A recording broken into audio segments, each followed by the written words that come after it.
Hadis yang ke-27.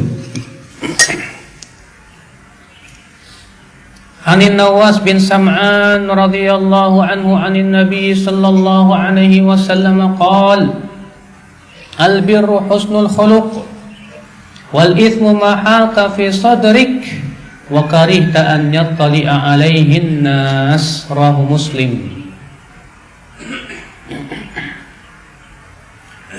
Fi riwayatin an Wabisah bin Ma'bad radhiyallahu anhu qala ataitu Rasulullah sallallahu alaihi wasallam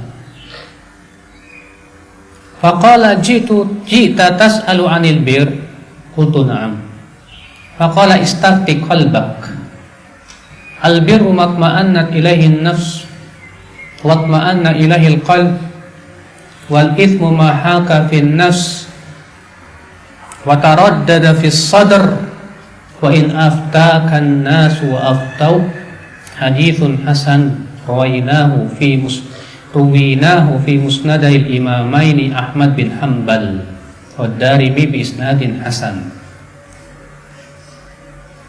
Dari Nawas bin Sam'an dari Nabi sallallahu alaihi wasallam bersabda, al-birru husnul khuluq, kebaikan itu adalah akhlak yang baik. Wal ithmu, dan dosa itu adalah mahaka fi sadrik, yang membuat dadamu tidak tenang. Wa karihta an yattali'a alaihin nas, dan kamu tidak suka orang mengetahuinya. Ini tanda dosa, Pak. Jadi tanda dosa itu yang membuat dada kita apa? Gundah, membuat hati kita gelisah, dan kita tidak suka orang lain mengetahuinya. Berarti itu tanda dosa. Dan dari Wabisah bin Ma'bad, ia berkata, aku datang kepada Rasulullah SAW. Lalu Rasulullah SAW bersabda, kamu datang kemari untuk bertanya tentang kebaikan, kan? Kata Wabisah, betul hai Rasulullah. Kata Rasulullah, coba minta fatwa hatimu. Minta fatwa kepada hatimu. Kebaikan itu yang membuat jiwamu tentram dan hatimu tenang. Sedangkan dosa itu adalah yang membuat jiwamu tidak tenang dan menjadi gundah gulana, tidak tenang dalam hatimu. Walaupun manusia berfatwa apapun dan mereka memfatwakan kamu begini dan begitu.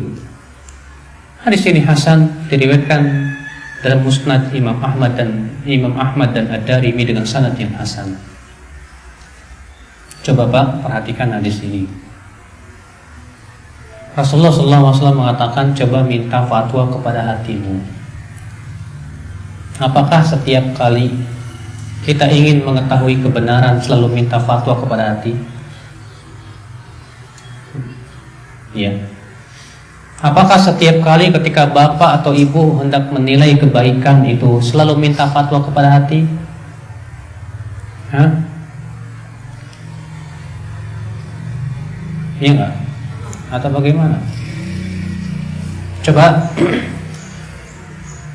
Lalu bagaimana dengan firman Allah?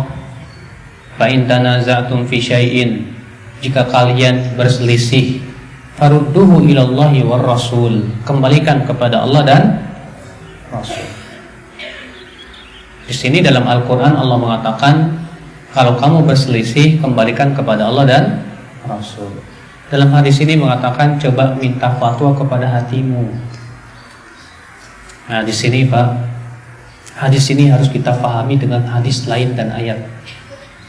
Jangan dipahami sendirian. Sebab kalau kita selalu berkata, saya kok merasa tenang ya dengan riba ini, berarti ini diridhoi oleh Allah.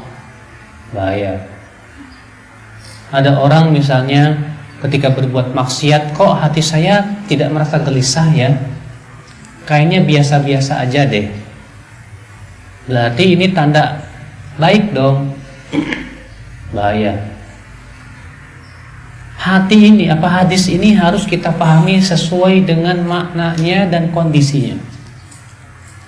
Pertama, Pak, di sini Rasulullah SAW bersabda kepada siapa?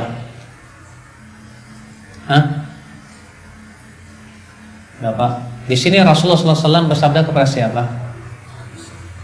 Wabisah ini sahabat bukan? Saya mau tanya sama Bapak, sahabat itu hatinya bening tidak? Hatinya bersih tidak? Bersih. Dan orang yang hatinya bersih itu bisa merasakan maksiat tidak? Bisa, Pak. Seperti Bapak kalau badannya lagi sehat, kemudian kena pilek sedikit aja, kerasa pusing nggak? Kerasa. Kenapa? Karena Bapak badannya sehat. Sehingga kalau kita kena sakit sedikit saja kerasa. Demikian pula hati kalau sehat, bening dia, kemasukan maksiat sedikit saja nggak tenang, nggak tentram. Nah sekarang kalau ada orang biasa berbuat maksiat, hatinya kotor, kira-kira dia bisa merasakan tidak kegelisahan ketika berbuat maksiat? Tidak. Kenapa? Karena orang kalau sudah biasa berbuat maksiat, dia tidak akan lagi merasa gelisah. Dia menganggap itu lumrah. Dia akan menganggap itu biasa-biasa saja. Makanya lihat Pak, ya, orang-orang yang perempuan-perempuan yang tidak pakai jilbab itu, ketika mereka keluar dari rumahnya biasa saja, nggak merasakan kegelisahan, nggak merasa apa. Tapi kalau ibu-ibu yang biasa pakai jilbab, kemudian ibu keluar tanpa atau kelihatan auratnya, pasti ibu akan gundah gulana. Aduh, ya Allah dosa. Akhirnya apa? Kita minta taubat kepada Allah Subhanahu wa taala. Nah, itulah Pak, ya. Jadi yang dimaksud dalam hadis ini, minta fatwa kepada hatimu adalah hati yang bening, hati yang sehat, hatinya para sahabat Rasulullah sallallahu alaihi wasallam.